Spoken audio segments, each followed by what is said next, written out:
Ótimo, pessoal. Antes de passar, eu quero passar a palavra para a Ana Paula fazer uma saudação. Eu te voy a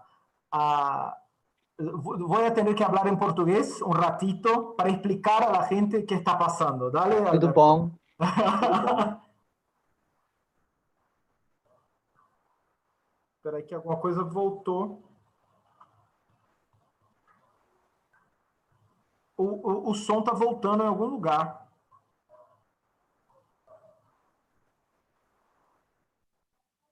Bom, foi agora. O Alberto, será que você pode fechar o seu... cerrar tu micrófono? Sim. Acho que agora funciona.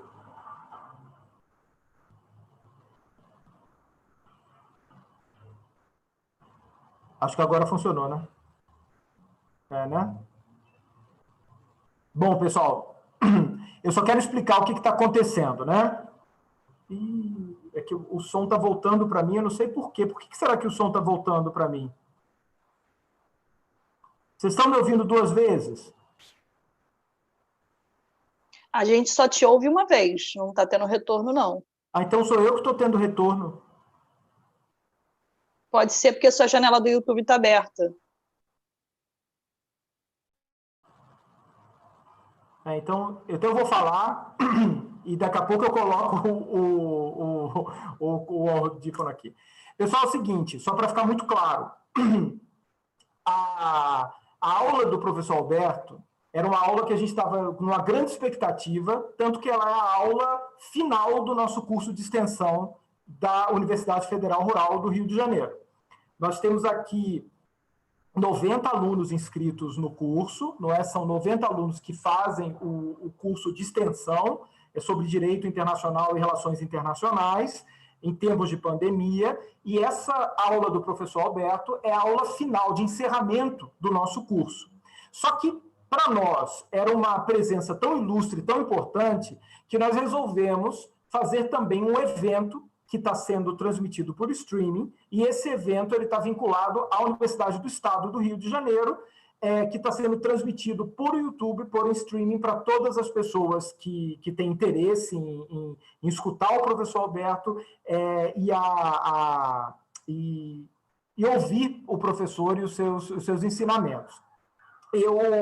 Então, assim, é muito importante dizer que nós temos aqui duas instituições públicas brasileiras, a Universidade Federal Rural do Rio de Janeiro, concluindo o seu curso de extensão, e a Universidade do Estado do Rio de Janeiro, no seu evento, num evento virtual, e mais um dos eventos virtuais que estão sendo organizados pelo ambiente virtual de aprendizagem da UERJ nesse momento de pandemia. Então, assim, eu fico muito feliz porque, de uma forma ou de outra, eu sou, digamos, a síntese, né, das duas instituições, porque eu estou vinculado às duas instituições, eu sou professor de Direito Internacional, tanto na Universidade Federal Rural do Rio de Janeiro, quanto na Universidade do Estado do Rio de Janeiro. Então, para mim, é um prazer muito grande e uma felicidade muito grande conseguir num momento, finalmente, fazer essa interação conjunta, não é? Juntar as duas instituições. Normalmente, eu tenho casos de alunos que foram meus alunos na Rural, na graduação, e que se tornaram alunos de mestrado na UERJ no momento posterior. E agora é a primeira vez que eu tento fazer com um evento conjunto nesse sentido. E para isso, não é? Eu tenho dois parceiros, Alberto. O parceiro da Universidade Federal Rural é o Eli. Eu não sei o que está acontecendo, porque o Eli deve ter tido algum problema que ele não apareceu hoje, ele iria aparecer aqui hoje. Eu vou até perguntar para ele se está tudo bem. O Eli é o meu parceiro institucional na Rural, que nós estamos organizando, não é, esse curso de extensão que termina hoje com a palestra do professor Alberto, depois de 4 semanas de curso.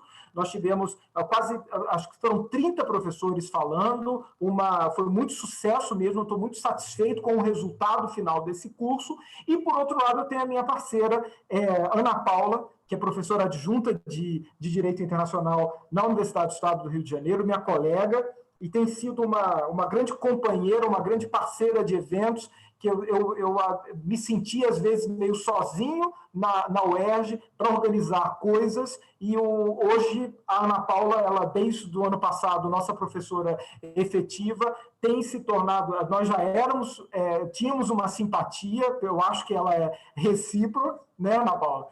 E eu acho que hoje a gente está consolidando uma grande parceria, não é, institucional, para a gente conseguir produzir coisas legais institucionais. Eu vou passar a palavra para a professora Ana Paula, para ela fazer uma breve, um breve comentário, para uma breve fala, e aí eu vou introduzir o professor Alberto, já passando a palavra a ele, para que ele possa fazer a sua palestra.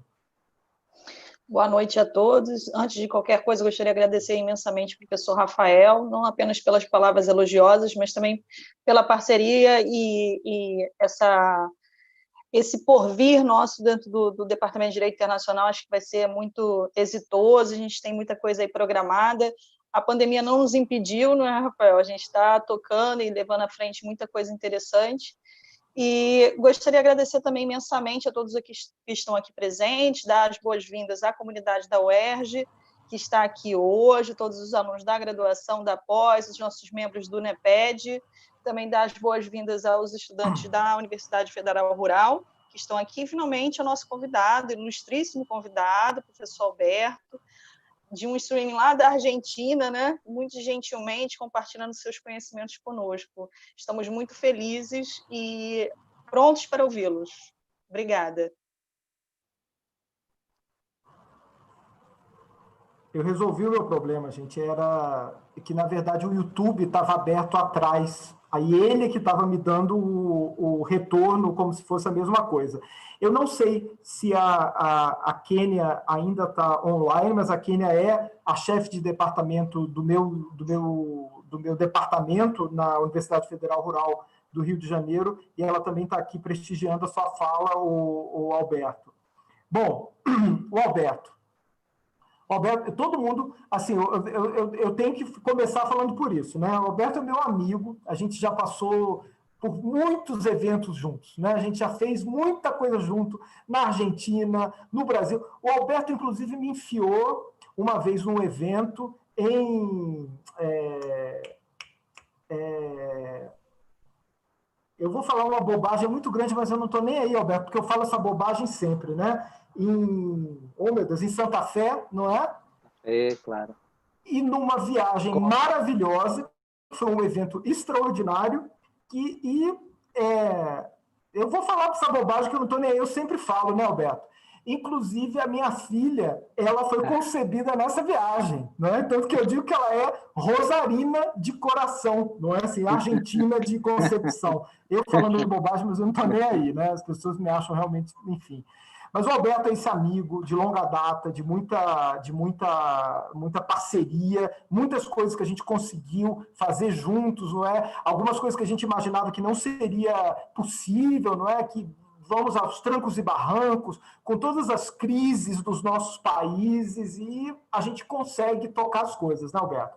O Alberto é professor de Direito Internacional Público e Direito da Integração da Universidade Nacional de Mar del Plata, na Argentina, diretor do Instituto de Direito Ambiental do Colégio de Advogados de Mar del Plata, doutor em Direito pela Universidade Nacional de Mar del Plata, advogado, e ele vai nos brindar com a sua palestra Direito Internacional Ambiental y COVID-19, Impactos y Perspectivas.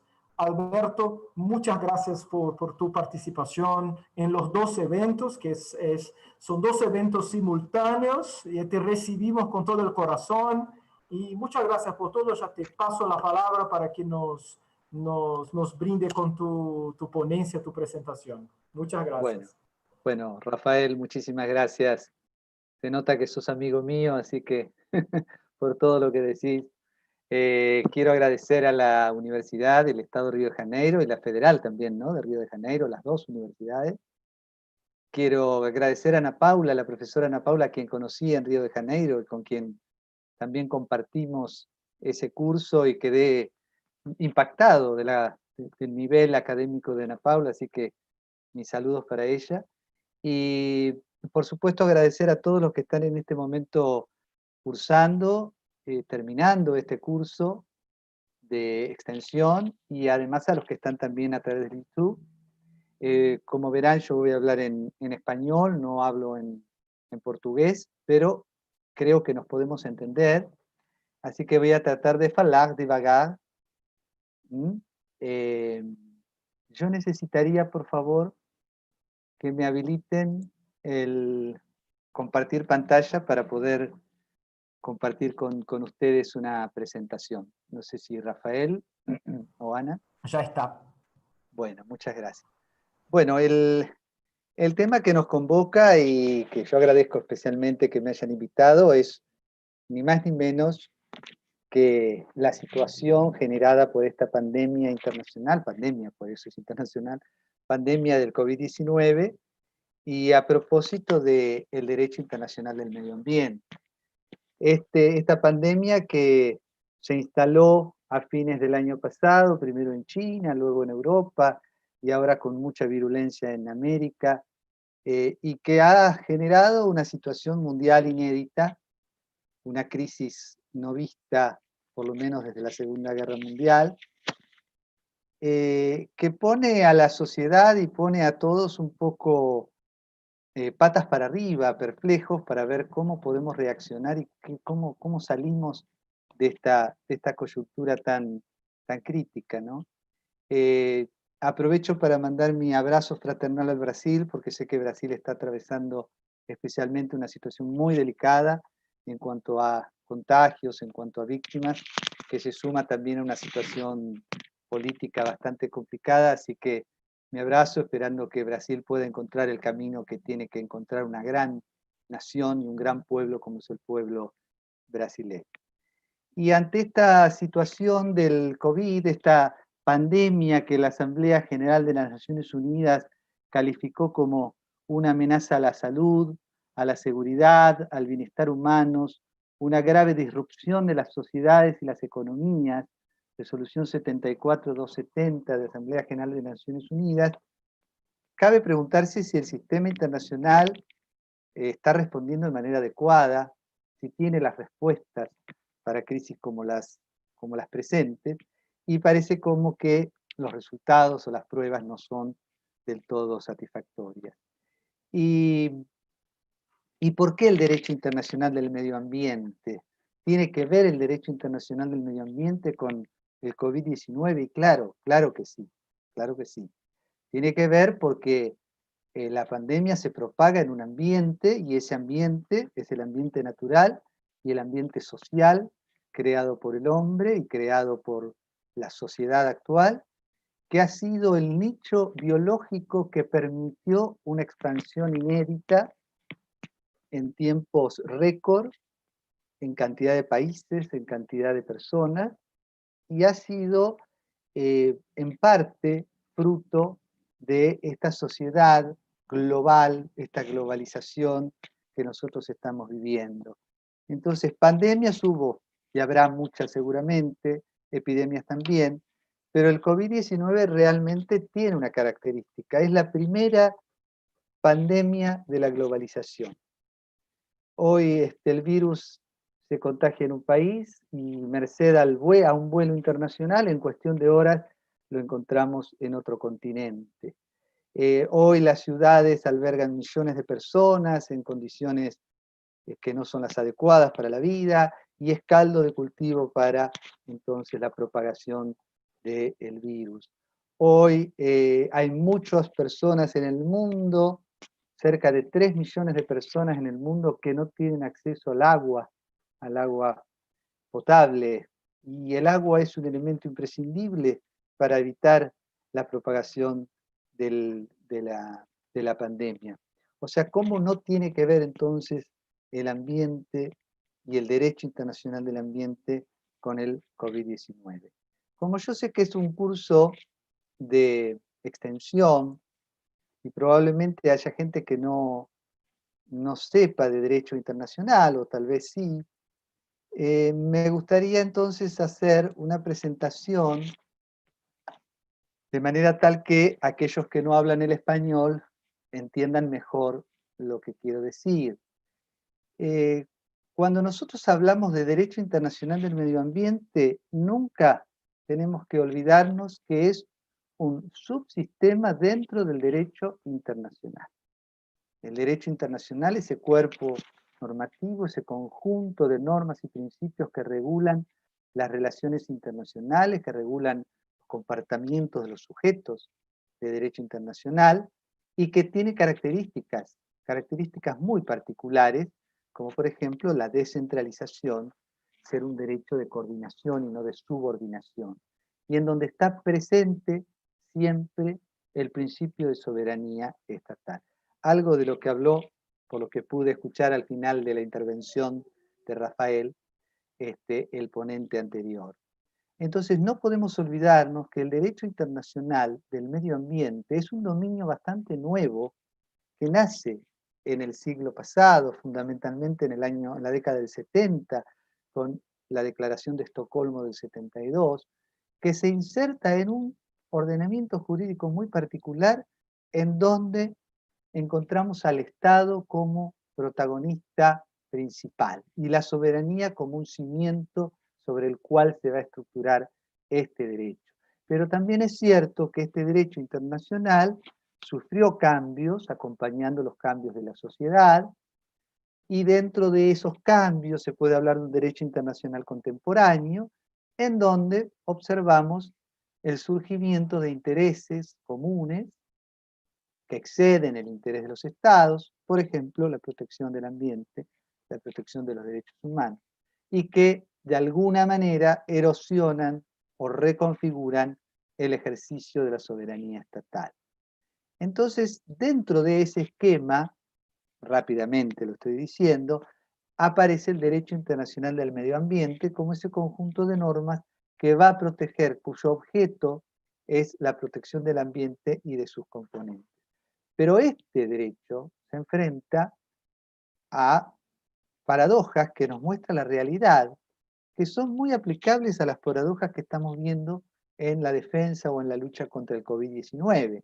Tenemos un mundo, no un planeta Tierra, un mundo, estamos hablando de la sociedad mundial, dividida, parcializada a través de fronteras, divisiones políticas que no responden a cuestiones biológicas.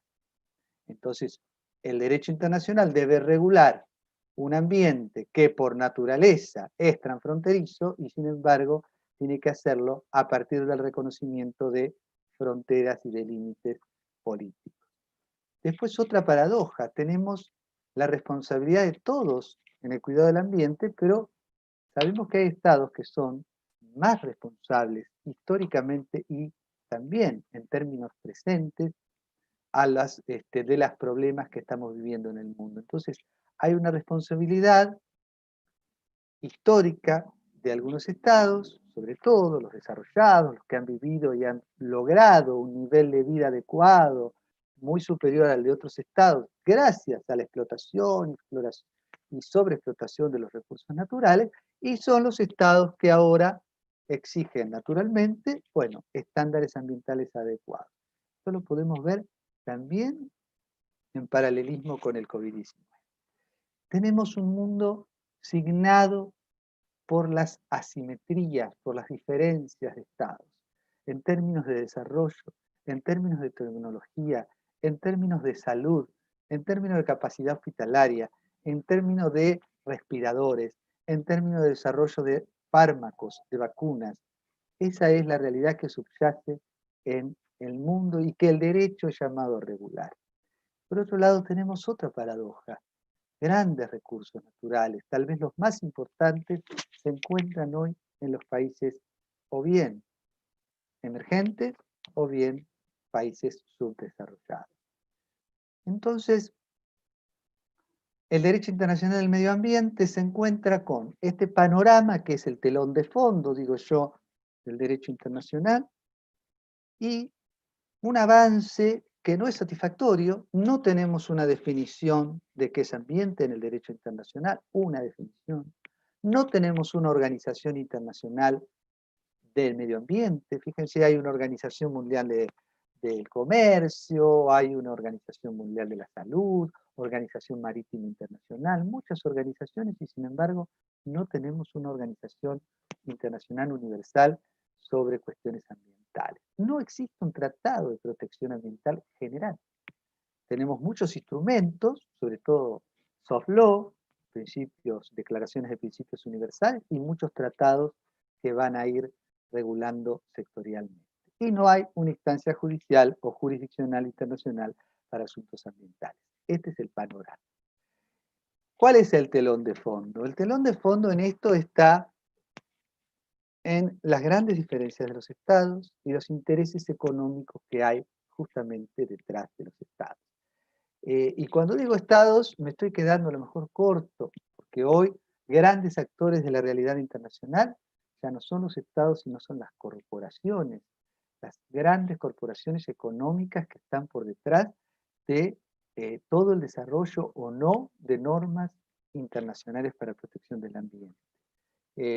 Ese telón de fondo es un poco complicado de visualizar porque uno a la par que encuentra estados, a la par que encuentra ONGs, encuentra sociedad civil, encuentra corporaciones, los agentes económicos, y en ese caldo de negociación es que se logran a veces adoptar normas que tienen escasa eficacia o poca efectividad.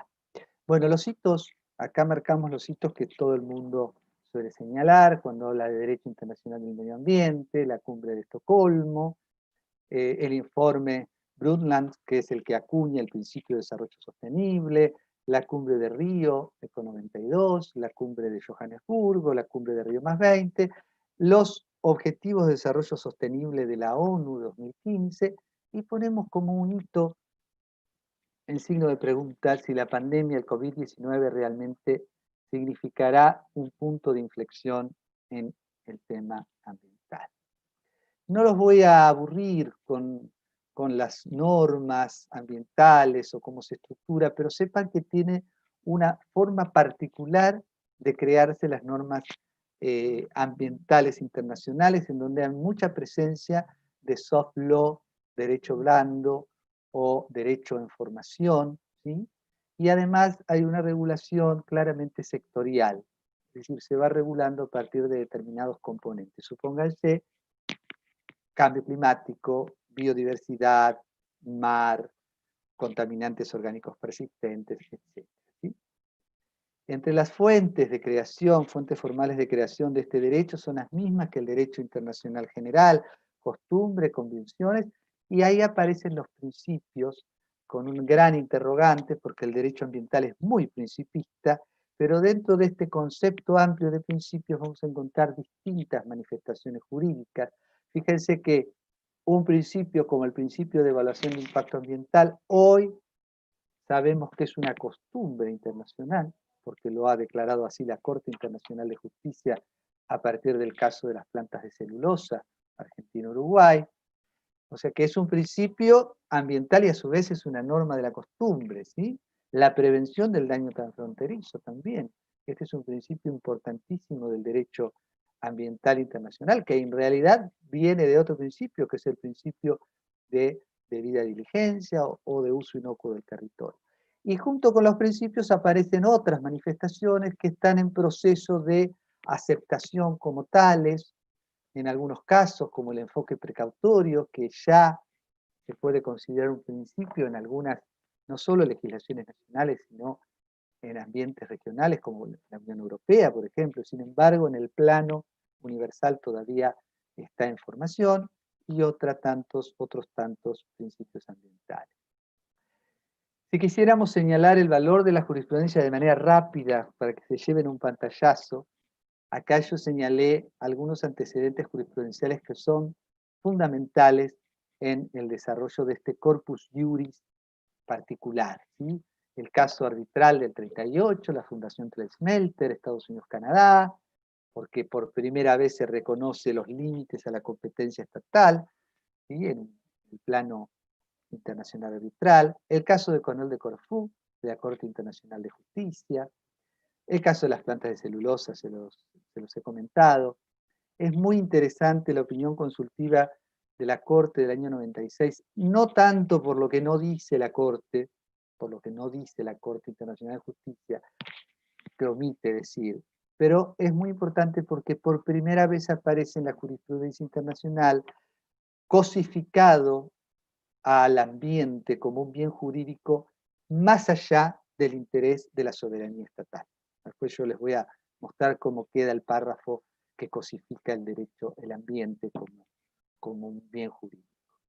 Y acá también señalé la opinión consultiva 23 de la Corte Interamericana de Derechos Humanos, que es un caso importante porque por primera vez se reconoce en el plano internacional jurisprudencial el derecho humano al ambiente sano. La Corte Interamericana de Derechos Humanos declaró que en el sistema interamericano, en virtud de los instrumentos de promoción y protección del sistema interamericano, hoy el derecho al ambiente sano es un derecho humano.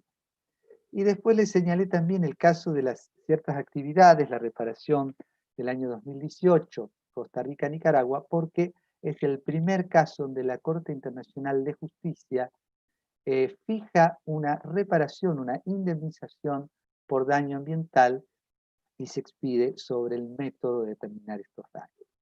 Este es el párrafo que yo le llamaba la atención hoy de la opinión consultiva de la Corte Internacional de Justicia, porque reconoce que no es una abstracción el ambiente, el medio ambiente, sino que representa el espacio de vida, de calidad de vida, de la salud humana, incluidas las generaciones futuras. ¿Sí?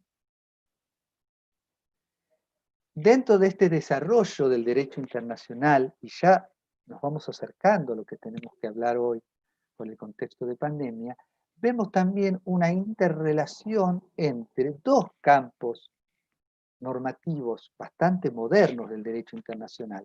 El derecho internacional de los derechos humanos, que también nace en el siglo pasado, después de la Segunda Guerra Mundial, y el derecho internacional ambiental. Es como que va a haber una retroalimentación, un paralelismo entre estos dos campos normativos, una relación sinérgica. Muchas veces se utiliza el derecho humano o los mecanismos de derechos humanos para poder realizar el derecho internacional ambiental. ¿Por qué? Porque en el sistema de promoción y derechos humanos y protección de los derechos humanos, las normas son más acabadas y hay mecanismos también, como por ejemplo las cortes regionales. Entonces, se ha hecho uso del sistema de derechos humanos para lograr objetivos ambientales. Y una clara relación entre estos dos campos se da en lo que se conoce como los tres accesos, que tiene que ver con derechos humanos y tiene que ver con ambiente. El acceso a la información ambiental, el acceso a la participación en cuestiones ambientales y el acceso a la justicia por cuestiones ambientales. Estos tres accesos tienen que ver con derecho ambiental, pero también con garantizar los derechos humanos. Derecho humano a la participación pública y derecho humano también a el ambiente sano.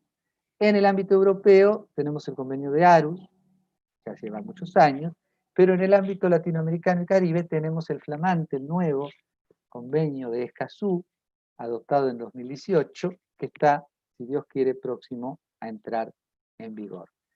Si tuviéramos que señalar algunos de los desarrollos más recientes, como para tener un pantallazo, tenemos los Objetivos de Desarrollo Sostenible, que es parte de la Agenda 2030 de Naciones Unidas, esos 17 objetivos, dentro de los cuales algunos son ambientales, pero como ustedes saben, lo ambiental es transversal, o sea que lo ambiental toca todo, atraviesa todos los objetivos, pero hay algunos particulares, como por ejemplo la acción por el clima, el problema del cambio climático. Después tenemos otra iniciativa, el Pacto Ambiental Global, que es una iniciativa de Francia, para llegar a un tratado internacional ambiental que recoja los principios que están en los instrumentos de soft law. Bueno, es una iniciativa que está encontrando mucha resistencia. Luego tenemos el convenio de Escazú en el ámbito regional latinoamericano y caribe, que es un acuerdo muy importante, garantiza los tres accesos, pero además, y esto me parece importante decirlo, de alguna manera se descoloniza del convenio de Aarhus de Europa, siempre mirando nosotros Europa como para aprender las lecciones, toma de Aarhus, pero se descoloniza, incorpora algo muy importante que es el reconocimiento sobre todo de los grupos más vulnerables y sobre todo los defensores de derecho ambiental y derechos humanos como grupo vulnerable, como grupo que está siendo objeto de persecución y asesinatos, ¿no? Luego tenemos la opinión consultiva 23, que también es muy relevante, veremos qué impacto tenga, y también le señalé aquí abajo este proceso de negociación que se está dando en el ámbito de Naciones Unidas para adoptar una convención complementaria a la CONVEMAR, ¿sí?, sobre diversidad biológica marina en áreas no sometidas a la jurisdicción de los estados. Este es un proceso que está teniendo desarrollo actualmente. La cuarta sesión sustantiva se suspendió por el coronavirus, pero se intenta llegar a un tratado internacional que complemente a la CONVEMAR y que establezca un régimen internacional para el uso y conservación de la diversidad biológica marina en áreas que no están sometidas a la jurisdicción estatal. Llámese alta mar y el área o la zona, ¿sí?, los fondos oceánicos y marinos. Y también debemos mencionar, me parece que tenemos que estar atentos a este movimiento internacional que se está dando a partir del reconocimiento de ciertos derechos a la naturaleza. Está de manera bastante fuerte este movimiento ganando terreno. Su expresión máxima, por supuesto, que está en la Constitución de Ecuador del año 2008, que reconoce a la naturaleza como sujeto de derecho, a la Pachamama, pero no es el único caso. Hay jurisprudencia en varios estados que están reconociendo algunos recursos como sujeto de derecho internacional, y es un movimiento que de alguna manera pretende cambiar la perspectiva que hasta ahora hemos visto, que es toda una perspectiva antropocéntrica. Todas las normas de derecho internacional ambiental tienen una clara visión antropocéntrica, el hombre está en el centro, y si ustedes quieren, el hombre y el Estado están en el centro de la regulación, y este movimiento pretende plantear una visión diferente, en donde la naturaleza comparta con el hombre de una manera armónica la centralidad en su regulación. Veremos qué pasa con este movimiento. Todavía no podemos encontrar una expresión jurídica. Hemos visto intentos, por ejemplo, de tribunales internacionales de la naturaleza.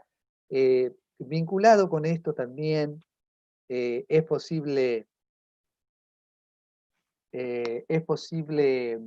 destacar otro movimiento que habla del derecho animal, es decir, el reconocer también a determinados animales como sujetos de derecho, los famosos animales sintientes. Nosotros tenemos una sentencia del juez Zaffaroni, que fue muy conocida en Argentina, con relación a una mona, Sandra de apellido, de nombre, que, bueno, se le reconoce su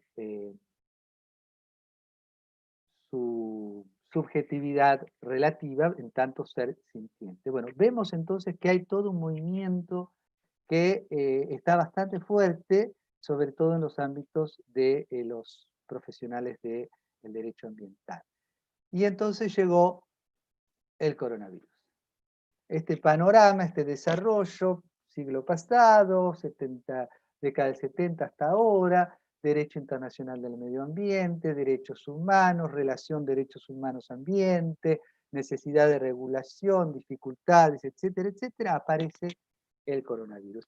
Y entonces el coronavirus, cuando uno lo relaciona con el medio ambiente, bueno, uno puede pensar, ¿desde qué lado vamos a relacionar la protección ambiental o el derecho internacional ambiental y el COVID? Bueno, desde el origen. A ver, ¿hay alguna relación entre el comportamiento del ser humano, de la humanidad, con la generación de esta pandemia? Bueno, hay muchos que sostienen que la pandemia no sería posible si no fuera el contexto social en el que estamos viviendo. O sea, acá tenemos una publicación, una entrevista que le hicieron a Frank Snowden, un historiador de pandemias, y él habla, dice que la pandemia es un reflejo de la sociedad que vivimos. Nosotros podemos reconocernos como si fuera en un espejo la sociedad que tenemos a partir de la pandemia que sufrimos. Y que esta pandemia es la primera pandemia fruto de la globalización y que tiene consecuencias, que tiene origen en parte por la deforestación, la pérdida de hábitats naturales, la relación del hombre con las distintas especies, especies silvestres, la falta de, por supuesto, la gran expansión de las comunicaciones, el gran flujo y movimiento de personas, la gran cantidad de transporte aéreo, terrestre, bueno, todo esto genera un nicho biológico que hace posible una pandemia como el COVID-19. Por el otro lado, también nosotros tenemos que pensar que las consecuencias que se están viviendo, sobre todo en los países pobres, el grado de impacto que tenga la pandemia también tiene que ver con el ambiente y el medio que nosotros estamos generando. Supónganse las medidas, ¿cuál es la primera medida que se recomienda para evitar el contagio? Bueno, el lavarse las manos con agua y con jabón. 3 millones de personas sin acceso al agua, yo lo había dicho. Cuando el COVID ingresa a estos grupos más vulnerables, podemos decir las favelas, los asentamientos, las villas en Buenos Aires o en las grandes metrópolis, bueno, las consecuencias son naturalmente devastadoras. ¿Sí? Otra perspectiva que podemos tomar desde el COVID-19 es, bueno, ¿qué consecuencias tiene el COVID en el medio? Por supuesto, las consecuencias hasta ahora han sido catastróficas. Pérdidas de vida, colapso de los sistemas de salud, imposibilidad de trasladarse, una recesión económica en ciernes, paralización de la actividad económica, pérdida de trabajo, pérdida de agravamiento de las condiciones de hacinamiento de las personas, agravamiento de los problemas intrafamiliares, de la violencia, etc. Pero también, aunque parezca paradójico, hay algunas consecuencias positivas para el ambiente que estamos evidenciando a partir del COVID-19. Por ejemplo, una reducción bastante importante de la emisión de gases de efecto invernadero. Se habla de un 17% menos de emisiones de gases de efecto invernadero a la atmósfera en el mes de abril pasado. Claro, fundamentalmente por el cese de actividad en China, que saben ustedes que China es el primer emisor de gases de efecto invernadero en el mundo. Pero además de estas mejoras en la calidad del aire, que nosotros también la evidenciamos en Buenos Aires, también vemos que hay especies autóctonas que han recuperado ciertos hábitats. El hombre se retira y entonces las especies vuelven a hábitats naturales. Nosotros en mi ciudad, en Mar del Plata, vemos a los lobos marinos caminando por el puerto de la ciudad, caminando, bueno, como caminan los lobos marinos.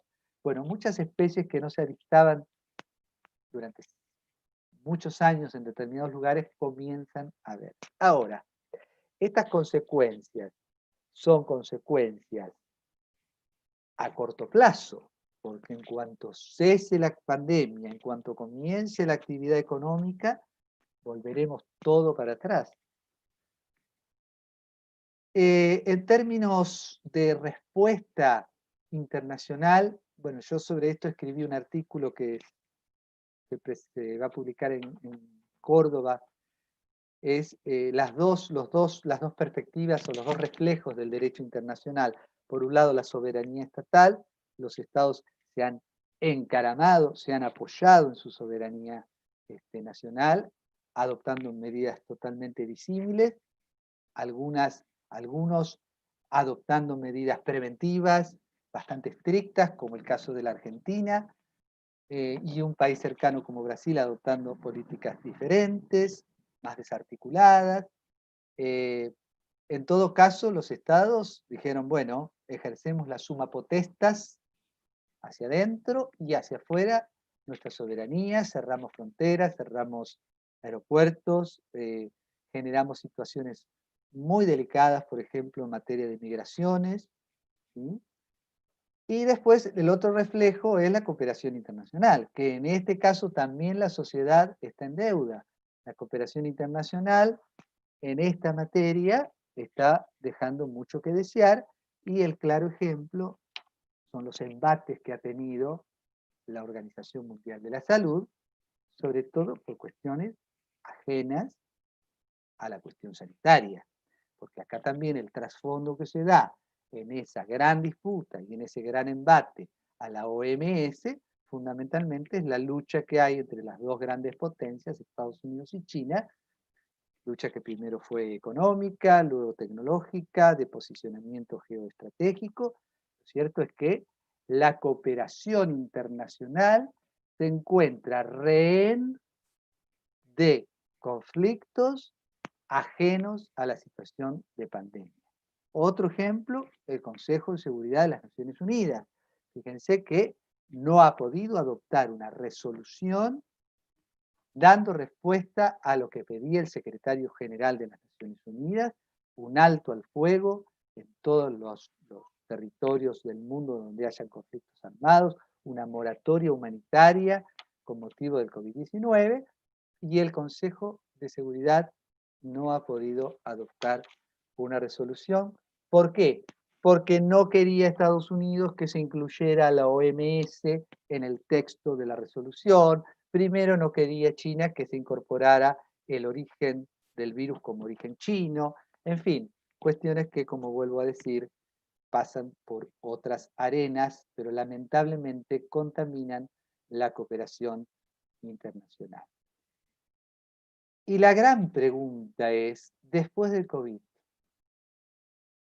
¿vamos a tener la posibilidad de convertir este flagelo, esta pandemia, esta crisis mundial, que es una crisis humanitaria, pero que también es una crisis social, que es una crisis económica y que es una crisis ambiental, que ya se ha cobrado cerca de, si no me equivoco, más de 3 millones de personas de contagios? Bueno, podremos convertir en una oportunidad. Y acá viene la pregunta del millón, ¿no? Este es un informe que preparó Naciones Unidas con relación sobre todo a los objetivos de desarrollo sostenible, porque es claro que el alcance de las metas, los objetivos a su vez tienen metas, el alcance se ve de alguna manera ralentizado por el impacto que está teniendo el COVID en todas las áreas, ¿no?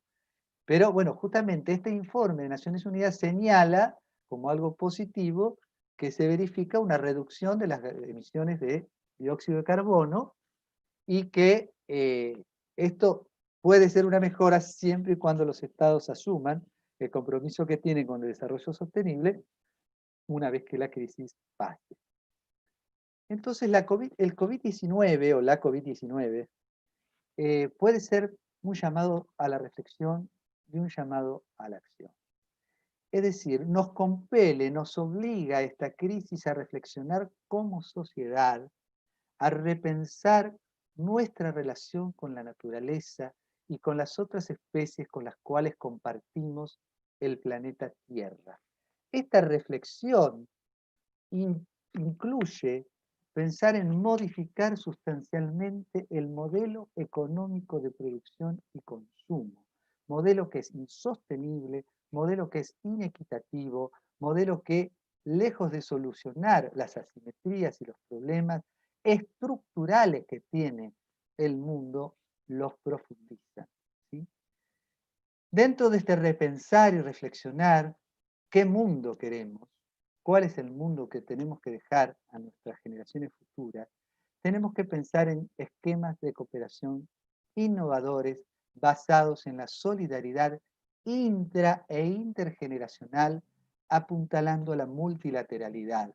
Es decir, esta cooperación no puede estar abortada por conflictos coyunturales de algunos de los estados o de algunos de los intereses corporativos. El ejemplo, la prueba de fuego está en la vacuna del COVID-19. Esta es una prueba para la comunidad internacional, ver si realmente se va a conseguir una arquitectura de cooperación internacional que garantice el acceso de la vacuna del COVID-19 a todos los pueblos, a todos los seres humanos y en particular a aquellos que son los pueblos más pobres o los estados más desfavorecidos.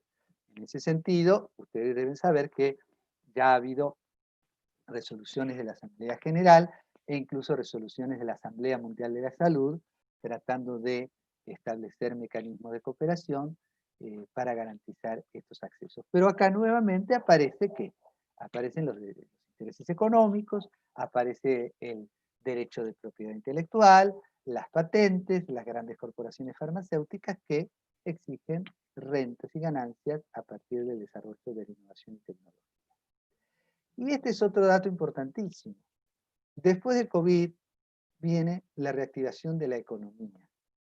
Así como después de la Segunda Guerra Mundial vino el plan Marshall para reconstruir Europa, ahora ya se están definiendo grandes paquetes de millones y millones de dólares o de euros para reactivar la economía. La Unión Europea ya aceptó un paquete de 750.000 millones de euros que van a ser destinados a los países de la Unión, en parte como préstamo y en parte como fondos no reembolsables, y que se van a destinar fundamentalmente a aquellos estados que se han visto más castigados por el COVID-19.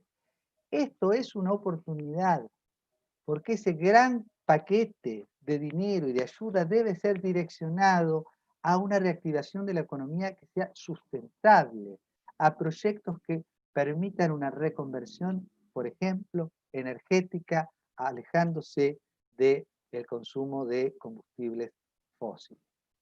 Desde el punto de vista estrictamente del derecho internacional ambiental, yo ya voy cerrando, hay varias tareas pendientes y que se ponen de manifiesto en este contexto de crisis. Primero, atender los problemas de eficacia de las normas ambientales. Esto tiene que ver con lo que hablaba al principio, el soft law, el derecho blando, ese tipo de normas que a la hora de hacerlas cumplir es muy difícil. Perfeccionar las herramientas de gestión, prevención en particular, evaluación de impacto ambiental y evaluación ambiental estratégica son herramientas básicas que deben ser perfeccionadas en el plano internacional.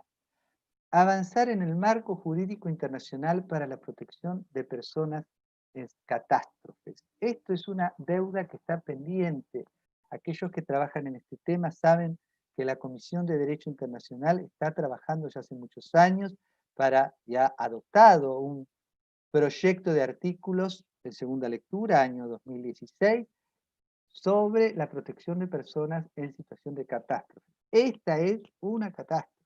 La pandemia COVID-19 es una catástrofe. Y el deber principal, la obligación principal recae en el Estado Nacional, que debe atender a las víctimas y debe proveerles a las víctimas la mejor solución para esta catástrofe, y además debe articularse la cooperación internacional en materia de catástrofe. Bien, construir un sistema de responsabilidad internacional. Esto es otro tema pendiente que hay que trabajar, no solo de los estados, sino de otros sujetos de derecho internacional. ¿Para qué? Para que este sistema de responsabilidad se adecue a la morfología de los problemas ambientales actuales. ¿Sí? No tengo tiempo de profundizar sobre esto. Garantizar el efectivo ejercicio de los accesos, los tres accesos: acceso a la información, acceso a la participación pública en cuestiones ambientales y acceso a la justicia. Realizar la cooperación internacional / solidaridad que tome en cuenta las asimetrías y las responsabilidades históricas y presentes. En definitiva, La pregunta es si podremos salir fortalecidos de esta pandemia. De nosotros depende. Bueno, de este modo, para no abusar del tiempo, y yo sé que les debe haber costado entender mi idioma a los que no hablan español, quedo abierto a las preguntas que pudiera haber. Ya llegaron, Alberto. Un montón, en realidad. Bueno, ahora es tarea del moderador transmitirme las preguntas que puedo contestar. En primer lugar, tenemos acá un montón de colegas nuestros. Por ejemplo, Vera Liquidato está online. Tenemos a Viviana Renieri, Tiago Oliveira. O sea, hay mucha gente que nos asiste. Y bueno, sí, tenemos, no, pero tenemos, creo que más o menos 120 personas que están online en este momento. A ver, Jean pregunta, bueno, boa noite, profesor. ¿Lo podés leer, Alberto? ¿Ves en el chat? Sí, a ver. Que é a pergunta de Jean, que pergunta: boa noite, professor. Como enxerga a visão mais naturalista que ativistas pretendem dar ao direito internacional ambiental? Uma visão naturalista? Bueno, acha compatível com o que é o direito internacional hoje? Pensando talvez na já Perdón, existente Rafael, dificuldade. Sí. la pregunta está en el chat. ¿De quién es la Sí, pregunta? está en el chat. Él pregunta cómo ves la visión más naturalista del derecho internacional ambiental, si crees compatible con lo que es el derecho internacional hoy. O sea, si esta visión naturalista es compatible con el derecho internacional bueno, en su conjunto. Comprendo, te agradezco mucho la pregunta y yo sé que voy a decir algo que a muchos ambientalistas no les gusta. Y pido disculpas por eso. Yo tengo mucho contacto con Ecuador, soy profesor de muchos estudiantes de Ecuador. Y lo que pasa es que, por eso cuando empecé a hablar de derecho internacional ambiental o del medio ambiente, hablé que se enmarca en el derecho internacional. Y el derecho internacional hasta ahora está estructurado de esa manera, a partir de un derecho de coordinación, en donde el Estado sigue teniendo, y el COVID-19 es un claro ejemplo de cómo está vigente el principio de soberanía estatal. Es muy claro, el principio de soberanía estatal emergió nuevamente como el ave fénix. Es justamente lo que yo hablaba antes, o sea, en la ponencia anterior, o sea, que... Claro, en este contexto, en este resurgimiento de la soberanía, pero la soberanía bien entendida, es decir, la soberanía con la redefinición de los contornos del derecho internacional contemporáneo, que quiere decir el Estado no puede hacer lo que quiera. Hay muchas cosas que el Estado no puede hacer. Es una soberanía en donde el Estado debe respetar, primero, los derechos humanos, hacia adentro, los derechos humanos, y después, hacia el afuera, respetar, por ejemplo, prevenir el daño transfronterizo, otro de los principios basales, y después los bienes comunes, porque ahora ya también está emergiendo toda la teoría de los bienes comunes, es decir, bueno, hay bienes que son comunes. Por ejemplo, yo les hablaba del proceso de negociación en el ámbito de Naciones Unidas sobre diversidad biológica marina, y lo que se está debatiendo ahí es si la zona es patrimonio común de la humanidad, como dice la Convemar, si los recursos genéticos son bienes comunes o no, y cuál es el régimen que se aplica. Pero más allá de estas manifestaciones y estos desarrollos, yo veo muy difícil en el contexto actual que pueda hacer pie en las normas internacionales esta mirada biocéntrica de protección del ambiente. Es más fácil que se dé en el ámbito interno, de hecho se está dando en el ámbito interno. El problema es cuando uno llega a los procesos de negociaciones internacionales y ve las posturas de los estados. Estaba dándoles un ejemplo. Negociación de un acuerdo sobre diversidad biológica en áreas que ni siquiera son estatales, no sometidas a la jurisdicción de los estados. Y si uno ve el documento de trabajo, se tacha, Estados Unidos, por ejemplo, en su comentario, tacha definitivamente el principio de patrimonio común de la humanidad del artículo 5 propuesto.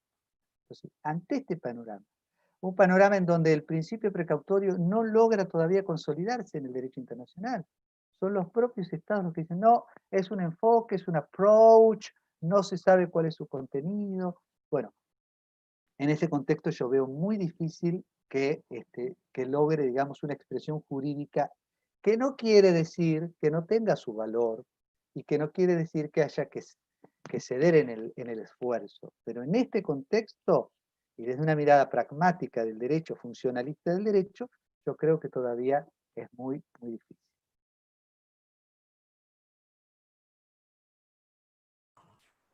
Voy a seguir acá. Son muchas preguntas, Alberto. Éxito total. Está acá con una que pregunta de la Agenda 2030. Sí. Y que, o sea, que hubo cambios sustanciales, importantes en lo que se refiere a la geopolítica. Y si los retrocesos, si hay soluciones para esto, ¿cómo ves soluciones para los retrocesos que hay en la geopolítica actualmente? Yo creo que tiene que ver lo que hablaste, lo que dijiste respecto a soberanía y a los estados, a la actuación de los estados. Gracias, Rafael. Sí, yo entiendo la pregunta y me parece que si hay un retroceso sobre la multilateralidad, hay una crisis de multilateralidad, que se ve en derecho internacional ambiental, pero se ve en derechos de migrantes, en derecho económico, medidas proteccionistas, etcétera, etcétera, y que la expresión más clara son los portaaviones andando por cerca de Corea. Bueno, en definitiva, lo que hay acá es una movida de piezas. Esto ya excede lo jurídico y entra a las relaciones internacionales, ¿eh? Pero acá hay una movida de piezas en el tablero en donde hay una pérdida de peso de Estados Unidos, claramente. Yo veo que hay una pérdida de peso de Estados Unidos. Incluso el COVID-19, de alguna manera, algunos analistas consideran que va a generar un cambio, una todavía mayor preeminencia de China, porque ha reaccionado de manera más rápida, porque ha podido de alguna manera controlado mejor, ha empezado a reactivar su economía, y frente a una administración norteamericana que ha tomado esto como principio con mucha relatividad, no como una gripecita, pero más o menos, y la gran crisis es la multilateralidad. Por eso yo decía, lo que se ve en esta crisis, como dicen algunos, en las grandes crisis se ve lo peor y lo mejor. Desnuda lo mejor y lo peor. Desnuda egoísmos, por ejemplo, envíos de material sanitario que han sido interceptados en un territorio, en un estado, y se les ha quedado, ¿sí? La imposibilidad de ingresar, gente que está en situación de máxima vulnerabilidad en una frontera y no puede ingresar. Por otro lado, una solidaridad maravillosa en algunas áreas, en algunos sobre todo el hombre de a pie, el ciudadano de a pie, que entrega su vida por los hospitales armados de campaña, la gente que en definitiva trabaja en las villas. Nosotros tenemos 2 referentes de la Villa 31 que han fallecido por el COVID-19, sin embargo, no han dejado de estar asistiendo a su gente. O sea, desnuda lo mejor y lo peor. Esta crisis pone en evidencia el resurgimiento de la soberanía estatal, la crisis de la multilateralidad y la necesidad de que el mundo encuentre un camino de cooperación y solidaridad diferente que no esté atado a las coyunturas. Y ahí está, vuelvo a repetir, la gran prueba de fuego es la vacuna. Veremos qué pasa. Pero efectivamente no sabemos cómo va a terminar esto. La verdad que no sabemos cómo va a terminar esto.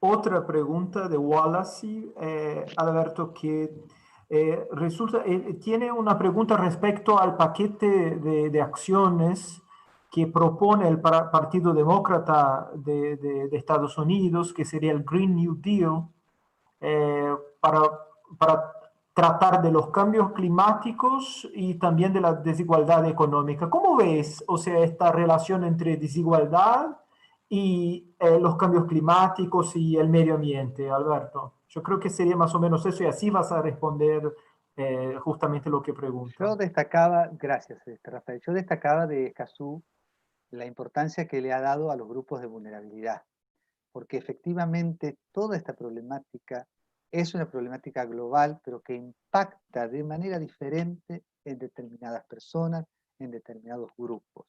La capacidad de resiliencia que se conoce en derecho ambiental que tienen determinados grupos no es la misma que tienen otros. A nivel país pasa, a nivel Estado pasa, pero a nivel mundial pasa. Entonces, cuando uno habla de las crisis globales, siempre tiene que estar pensando que hay algunos que la van a pasar peor y que en estas circunstancias la van a pasar todavía peor. Lo estamos viendo, lamentablemente, en los pueblos marginales, en los barrios marginales que tenemos en las grandes ciudades. En África todavía no se está viendo porque inexplicablemente parece que el continente africano tiene cierta resistencia a este virus, pero todavía no sabemos qué va a pasar. Pero efectivamente, uno de los grandes problemas estructurales del mundo es las diferencias, las asimetrías, la falta de oportunidades. Fíjense que el primer objetivo de los desarrollos sostenibles es el hambre. Fíjense, el hambre estructural en el mundo. 7 de cada 10 personas en el mundo sufren desnutrición. Nosotros no tenemos dimensión de eso que está sucediendo en nuestro mundo. Entonces, estas crisis ponen a la vista lo que está pasando. ¿Y qué ha pasado también con el COVID-19? Que ha demostrado que todos somos vulnerables. Y eso fue lo que generó una reacción todavía más fuerte de la comunidad internacional. ¿Por qué? Porque el epicentro, si bien nace en China, se traslada a Europa, primero a Italia, después a España, y hoy en Estados Unidos, países desarrollados, países del primer mundo, que encontraron que no tenían la capacidad ni siquiera hospitalaria para atender tantos enfermos. Entonces, todos somos vulnerables a las crisis globales y mundiales. Algunos van a sufrir más. Decía un politólogo, en Europa los que más han sufrido son los abuelos, la clase mayor, los que han muerto. En los países en vías de desarrollo, las clases pobres. Se va a trasladar a los barrios marginales, y es lo que está pasando.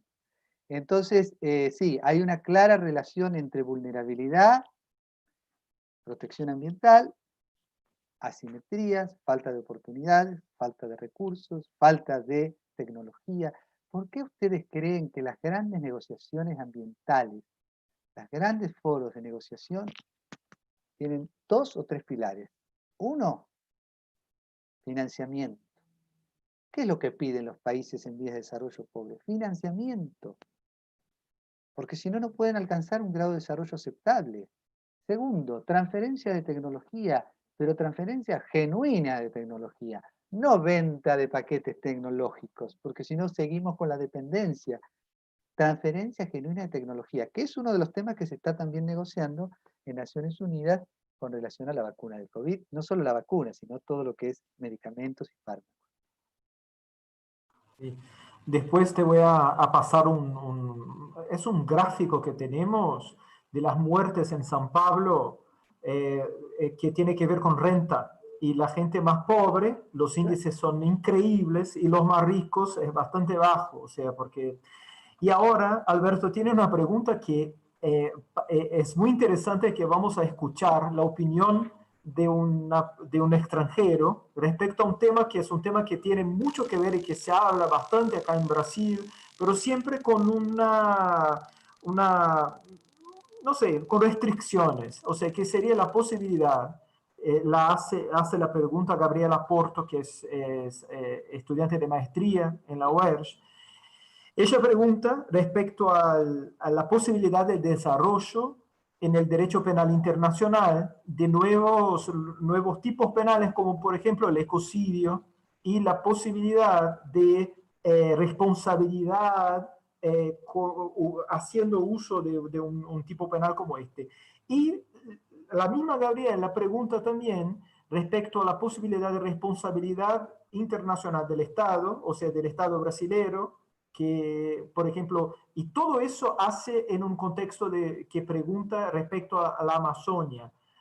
Si nosotros tenemos una responsabilidad de proteger a la Amazonia y por eso Brasil se sometería en el futuro a una intervención externa que tenga que ver con nuestra falta de acción para proteger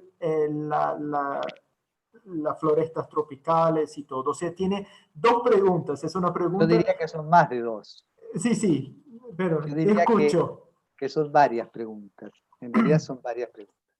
Todas son muy interesantes y todas merecerían hacer como una especie de seminario. En primer lugar, la figura del ecocidio es una figura que se está trabajando en doctrina, es decir, la posibilidad de un crimen internacional en donde, digamos, la víctima sería la humanidad en su conjunto, porque lo que se está, digamos, agrediendo es el ambiente, ecocidio, ¿no? Sería como si fuera un genocidio ecológico. Se está trabajando, yo veo muy difícil que esto también encuentre, por lo menos por ahora, una recepción normativa. Para que así sea, tendríamos que pensar en qué instancia podría ser llevado, ¿no es cierto? Entonces ahí entramos en el terreno de la responsabilidad. Responsabilidad que a su vez podemos dividir, responsabilidad internacional del Estado, responsabilidad local del Estado, el Estado nacional también tiene responsabilidad interna, pero responsabilidad internacional del Estado, responsabilidad internacional del individuo. Pareciera que el ecocidio tiene más que ver con la responsabilidad internacional del individuo, y eventualmente la responsabilidad internacional de las empresas, que es otro de los desarrollos que se está dando. Para poder llegar a esa instancia tiene que haber por lo menos una modificación del Estatuto de Roma, porque en el Estatuto de la Corte Penal Internacional no aparece el ecocidio. Lo que sí ha dicho la Fiscalía de la Corte Penal es que iba a analizar los casos desde una perspectiva ambiental. Es decir, desde una mirada, a la hora de seleccionar los casos de investigación, de una mirada ambiental. Yo veo que en este momento la figura del ecocidio no es más que de lege deferenda, una intención. Ahora, eso no quita que pueda haber responsabilidad internacional del Estado y del individuo. Por ejemplo, en materia de la pandemia, el individuo, un jefe de Estado, una persona que tiene el poder público y que no lleva a cabo las medidas que debe adoptar para proteger a la población, que es el deber primario del Estado. El Estado, en este caso, la administración que esté a cargo, el primer deber que tiene es proteger a sus ciudadanos, proteger a los derechos humanos de los ciudadanos. Es el deber primordial, y después la cooperación, y después, pero el deber primero, el que tiene que ver justamente con la soberanía. La suma potestas le da también obligaciones al Estado. El Estado ejerce soberanía, pero tiene obligaciones. Y esas obligaciones es garantizar dentro de su territorio que va a proteger a sus ciudadanos frente a una catástrofe, frente a un desastre como este. Se había hablado de la posibilidad de que Birmania o la Junta Militar de Birmania fuera responsable por no atender en un ciclón muy importante que hubo en el año 2008 a los ciudadanos, es decir, dejarnos desprotegidos a sus ciudadanos. Bueno, entonces habría que pensar si entraría dentro de lo que se conoce como un delito de lesa humanidad, que sería la única figura que nosotros tenemos en este momento en el derecho internacional consolidada y que está en la Corte Penal Internacional como uno de los tipos penales, que además viene, ustedes ya saben, desde Nuremberg y después los dos tribunales ad hoc del Consejo de Seguridad. Ahora, es un camino difícil porque si bien uno podría encontrar que se dan los requisitos para este tipo de responsabilidad, tiene que haber una intencionalidad en cometer esta agresión sistematizada y sistemática a la población civil. Ahí tenemos un problema que tiene más que ver con la intencionalidad. Ese sería un camino. Otro camino es el camino de la responsabilidad internacional, pero en el ámbito de la promoción y protección de los derechos humanos. En el caso nuestro, el Sistema Interamericano de Derechos Humanos. ¿Por qué no puede ser un gobierno llevado a la Corte Interamericana? Por no garantizar el derecho a la salud, no garantizar el derecho a la medicación, no garantizar el derecho a un hospital, a una terapia intensiva, a un respirador. O sea que hay instrumentos que el derecho internacional ha ido desarrollando justamente a partir del siglo pasado, que de alguna manera reconfiguran el principio de soberanía, la limitan y hacen de contrapeso. Y después está la responsabilidad internacional del Estado, porque el Estado también puede incurrir en responsabilidad internacional por omisión del deber de prevención. Si no adopta las medidas de prevención y se produce un daño transfronterizo, yo no quiero ser fatalista, supónganse un desplazamiento masivo de pueblo de un Estado a otro porque en el Estado no se adoptan medidas de contención de la pandemia. Bueno, ahí se está produciendo un daño del tipo transfronterizo por omisión del deber de prevención. Habrá que ver, por supuesto, en qué instancia judicial, qué base de jurisdicción, qué tribunal. Pero bueno, en la hipótesis tenemos. Con respecto a yo supongo que la pregunta viene con los incendios de la Amazonia, o Amazonía, como dicen ustedes. Ahí yo soy muy cauto. A mí me parece que el hablar de una intervención, a mí ya eso no me gusta. ¿Por qué? Porque siempre recuerden que en la historia del derecho internacional, el que hace la intervención es el más fuerte. Siempre van a ser las potencias, las que tienen la verdad, las que tienen el poder y las que pueden intervenir. O sea, cuando hablamos de deber de proteger, supónganse, a mí es una figura, incluso se ha dejado un poco de analizar, es una figura que hay que tomarla siempre con mucho cuidado porque detrás de eso también está el ejercicio de poder. Entonces, lo que sí creo que Brasil tiene un deber para su pueblo, para su nación y para el mundo de adoptar las medidas de prevención respecto de los biomas y en particular del bosque. Y además debe articular la cooperación y debe acudir a las instancias de cooperación internacional para evitar que eso pase. Naturalmente es responsable si no toma ningún tipo de medidas, pero de ahí hablar a una intervención, no. Para llegar a eso, tendríamos que ver cómo se desarrolla este concepto de los bienes comunes o los global goods y ver qué régimen jurídico se aplica. Todavía eso está muy difícil de consolidar. Alberto, sí, ahora sí. Tenemos acá una pregunta que nosotros hicimos recién un evento en el cual nosotros discutimos el caso, ¿cómo se pronuncia en Argentina? Yaca Honhat, el caso de la Corte Interamericana, Yaca Honhat. Sí, Yaca Honhat. Sí, pero Shaka, bueno, Shaka. cada uno lo pronuncia como que. Pero usted, o sea, lo normal es Shaka Para nosotros es Honhat. Yaca, con Y es Yaca. Shaka, bueno, Shaka Honhat. Nosotros no sabemos cómo se pronuncia y pronunciamos de la forma como, bueno, como entendimos. Y la pregunta es cómo está la recepción ahí en Argentina del caso. Bueno, nosotros tenemos, a ver, la Argentina ha tenido una jurisprudencia, sobre todo después de la reforma de la Constitución del 94, la reforma constitucional que le da jerarquía constitucional a los tratados de derechos humanos, ha tenido una jurisprudencia muy valiosa en torno a la recepción de las normas internacionales, de los tratados de derechos humanos y de la jurisprudencia de la Corte Interamericana de Derechos Humanos. No así de la comisión, ahí ha sido más pendular, en algunos casos la ha tomado como fuente, en otros casos como no, pero sí claramente la Corte, las sentencias de la Corte Interamericana como fuente de derecho. Tuvimos un gran tropiezo, que fue el caso Fondevila.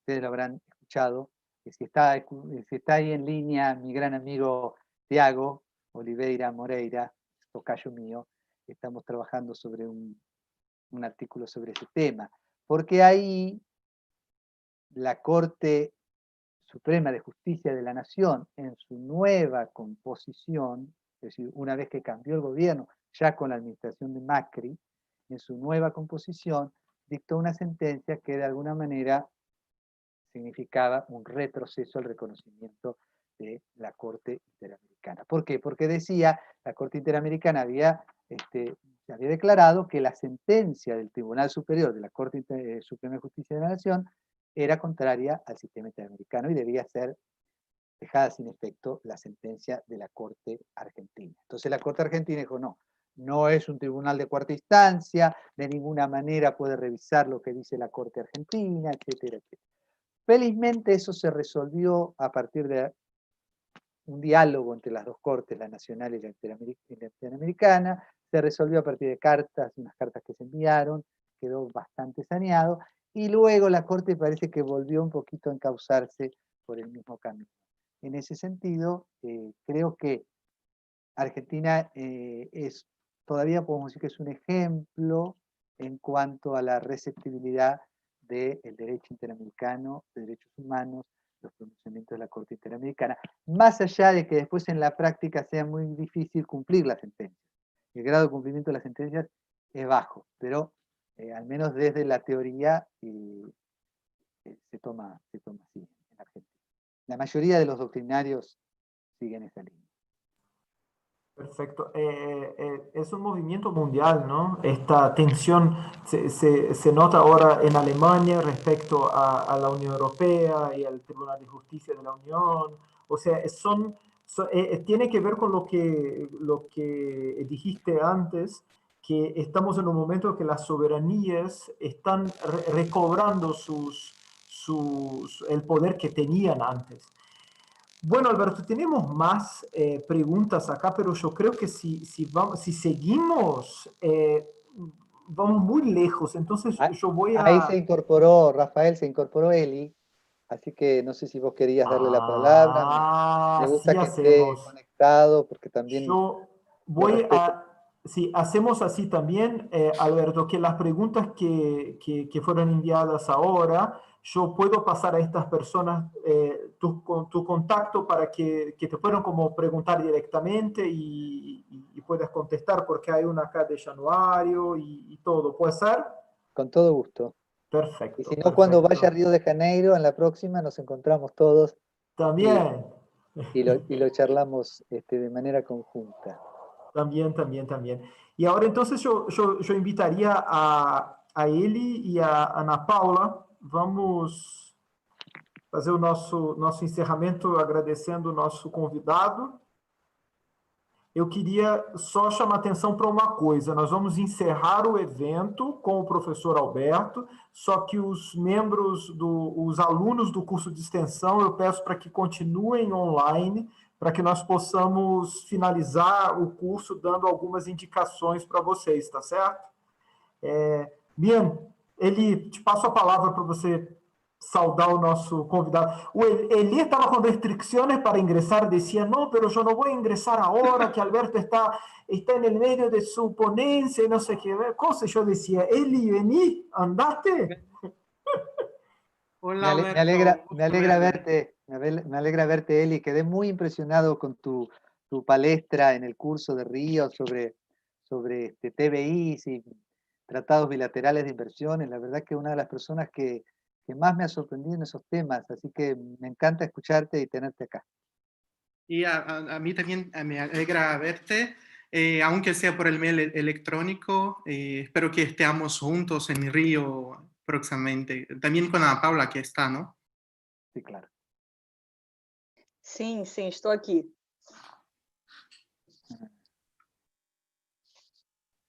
Pues a mí me toca agradecerle a Alberto por participar de nuestro curso y también por la ponencia para los alumnos de UERJ y los de la Jural. En nombre de todos los alumnos es un honor escucharte también.